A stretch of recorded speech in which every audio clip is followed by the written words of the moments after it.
Hello दोस्तों, क्या हाल है आप सभी का। जैसे कि आपको पता ही है कि आजकल कितनी करप्शन और धोखाधड़ी हो रखी है। इंसान की जान की कोई कीमत नहीं रही। कोई सरकार के खिलाफ कुछ कहे तो वो आतंकवादी टुकड़े टुकड़े गैंग है। इस तरह के पूरे जमाने जब पहले इतिहास में हुए हैं तो कोई ना कोई तगड़े सिख सोल्जर हमेशा आए हैं। आज उन्हीं में से आपको मैं ऐसे 5 सिख सोल्जर्स के बारे में बताऊंगा जो दुनिया को बचाने के लिए शहीद हुए हैं। जब भी मैं टॉप 5 सीरीज बनाता हूँ तो उसके अंदर रैंकिंग होती है, लेकिन इस वीडियो में कोई रैंकिंग नहीं है क्योंकि अपने अपने जमाने के हिसाब से सभी बहुत ताकतवर थे और उन सरकारों के खिलाफ आवाज उठाई थी जिनसे कोई उस टाइम आंख उठा के बात करने से भी डरता था। तो नंबर 5 पे आते हैं बाबा बघेल सिंह जी। बाबा बघेल सिंह जी वो हैं जिनके नाम से अंग्रेज, मुगल, मराठा सब डरते थे। दिल्ली तख्त यानी कि लाल किला, उसके ऊपर अगर मुगल के अलावा अगर किसी भारत के इंसान ने झंडा फहराया है तो वो है बाबा बघेल सिंह जी। जो आज लोग करते हैं ना कि हमारा लाल किला, हमारा लाल किला, उन्हें ये भी नहीं पता होगा कि पहला कौन सा भारतीय इंसान था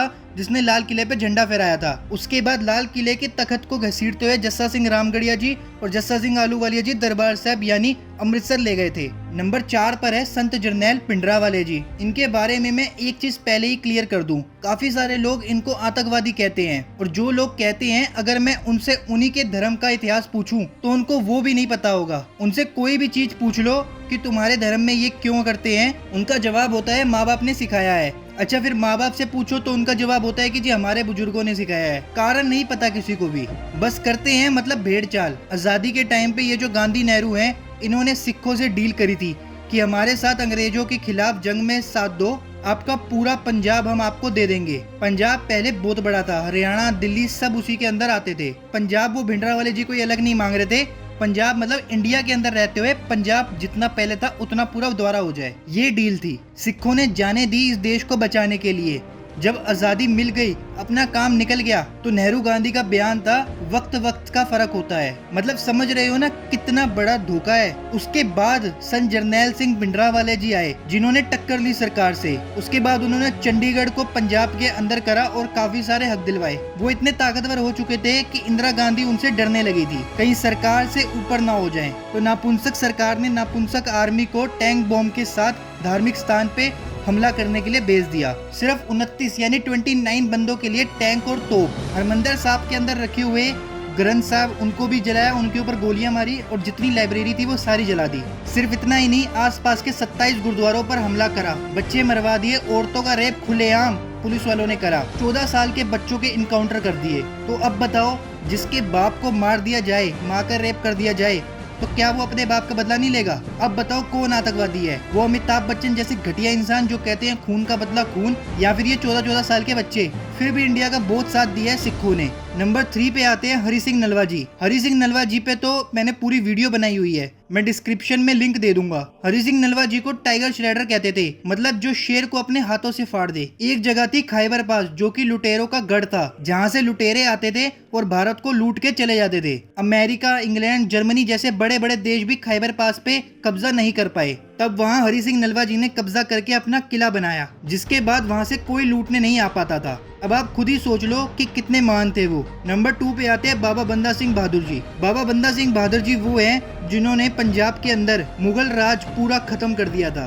और सिख राज शुरू किया था। जो जो उस टाइम पे जुल्मी थे उन्होंने एक एक को दौड़ाया है, गरीबों के हाथ में तलवारें देके। जो भी सोना जुल्मियों से लूटते थे वो वहाँ रह रहे गरीबों में बांट देते थे। जो किसान जितना एरिया में खेती कर सकता था वो पूरी जमीन उसकी होती थी। जिन्होंने छोटे साहिबजादों को शहीद करवाया था उन सबको उनके हिसाब की मौत दी। रातों को वजीर खान सो नहीं पाता था। वजीर खान को मारने के बाद उसके बीवी बच्चों को अच्छा खासा घर दौलत दी थी ताकि वो अपना गुजारा कर सके। मेन सिख राज को कायम करने वाले बाबा बंदा सिंह बहादुर जी ही थे और बरकरार रखने वाले महाराजा रंजीत सिंह जी। नंबर 1 पे आते हैं सरबंशदानी गुरु गोबिंद सिंह जी, जिनको संत सिपाही भी कहते हैं। हिंदू, मुस्लिम, ईसाई कोई भी धर्म ले लो, अगर कोई पंडित है तो उसको लड़ना नहीं आता होगा। ऐसे ही मौलवी और प्रीस्ट के साथ भी है। लेकिन गुरु गोबिंद सिंह जी ने सिखाया है कि आदमी संत भी होना चाहिए और साथ में सिपाही भी। आदमी को अपनी जान बचानी आनी चाहिए। जब सारे रास्ते खत्म हो जाए बात करने के तो तलवार उठाना हमारा फर्ज है। इनको सरबंशदानी इसलिए कहा जाता है